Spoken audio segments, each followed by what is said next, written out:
De onde vem nossa noção do que é certo e o que é errado? Essa é uma daquelas perguntas que acompanham a humanidade provavelmente desde sempre. Hoje, a gente vai mergulhar em uma resposta bem específica para essa questão: a ideia de uma lei natural, como ela é apresentada numa obra que é um pilar do Espiritismo, o Livro dos Espíritos. Bom, para a gente entender isso melhor, nosso roteiro vai ser o seguinte: a gente começa vendo onde essa lei estaria, bem aí dentro de gente. Depois, vamos tentar entender por que nem sempre a gente consegue ouvir essa voz interior. E aí, seguimos pela jornada de como essa lei foi sendo revelada ao longo da história. Então, vamos começar pela pergunta mais fundamental de todas, né? A pergunta que dá o pontapé inicial para toda essa discussão. O Livro dos Espíritos vai direto ao ponto com essa questão. E a resposta que ele traz, olha, é de uma simplicidade que chega a ser genial. Pois é, na consciência, ou seja, de acordo com essa visão, a lei moral fundamental não está em um livro antigo, não está gravada em pedra. Ela estaria inscrita dentro de cada um de nós, como uma espécie de bússola moral que já vem de fábrica. Mas aí surge aquela pergunta, né? Se a lei já está dentro da gente, por que a história é cheia de profetas, de mestres, de revelações? A explicação dada no livro é que a humanidade, com o tempo, acabou esquecendo ou simplesmente ignorando essa voz interior por causa do orgulho e das paixões. Beleza. Mas isso leva a gente para outro ponto curioso. Se todo mundo tem essa lei gravada na consciência, por que existe tanta discordância, tanta confusão sobre o que é certo e o que é errado? Então, a obra aponta algumas barreiras, alguns ruídos que atrapalham essa sintonia.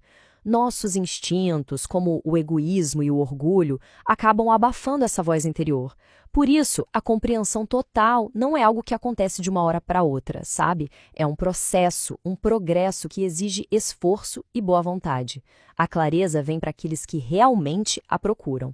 E é exatamente aqui que um conceito central dessa filosofia entra em cena: a reencarnação.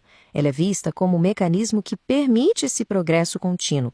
Cada vida, então, se torna uma nova chance de aprender, de desenvolver a inteligência e de apurar essa nossa percepção do bem e do mal. Ok, mas a gente faz essa jornada de aprendizado totalmente por conta própria? Segundo o texto, não. A humanidade nunca foi deixada à própria sorte nesse caminho de redescoberta. A ideia aqui é que, de tempos em tempos, espíritos mais evoluídos encarnaram na Terra com uma missão bem clara: a de nos lembrar dessa lei esquecida e ajudar a humanidade a dar um passo à frente no seu progresso. Mas isso, claro, abre outra questão importante.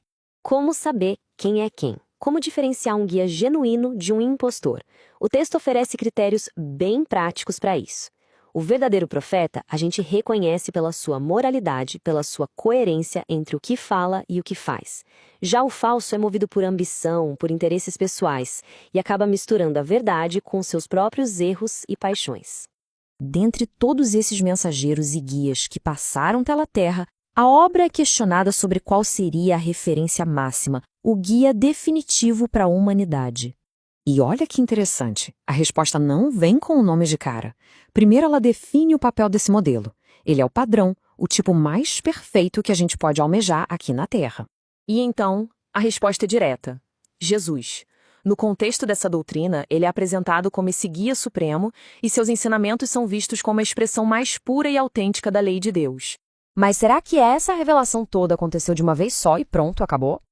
Aparentemente não. A ideia que o livro traz é a de um processo contínuo, uma verdade que vai se desdobrando aos poucos. Esse processo é apresentado em mais ou menos 3 grandes fases. Primeiro teve a preparação, com os sábios da antiguidade que já traziam fragmentos da verdade. Depois, a revelação, com Jesus, que trouxe a lei na sua forma mais pura. E agora estaremos na fase da explicação, em que o objetivo é detalhar esses ensinamentos para que não haja mais espaço para má interpretação. E para explicar por que isso é feito em etapas, o livro usa uma metáfora muito boa. A verdade é como a luz do sol para quem vive no escuro. Precisa ser dosada. Se vier tudo de uma vez, ofusca, a gente não consegue enxergar nada. E é por isso que o objetivo dessa fase mais recente do ensino, segundo a obra, é ser o mais claro e direto possível. A meta é que os princípios de amor, de caridade, fiquem tão evidentes, tão bem explicados, que ninguém mais possa usar desculpa de que não sabia. E isso tudo nos deixa com uma última reflexão, né? Se a gente entende a verdade como essa luz e o conhecimento como uma jornada para fora da escuridão, essa filosofia toda sugere que a caminhada não tem um ponto final. É um processo constante, tanto para a humanidade como um todo, quanto para cada um de nós na sua própria consciência.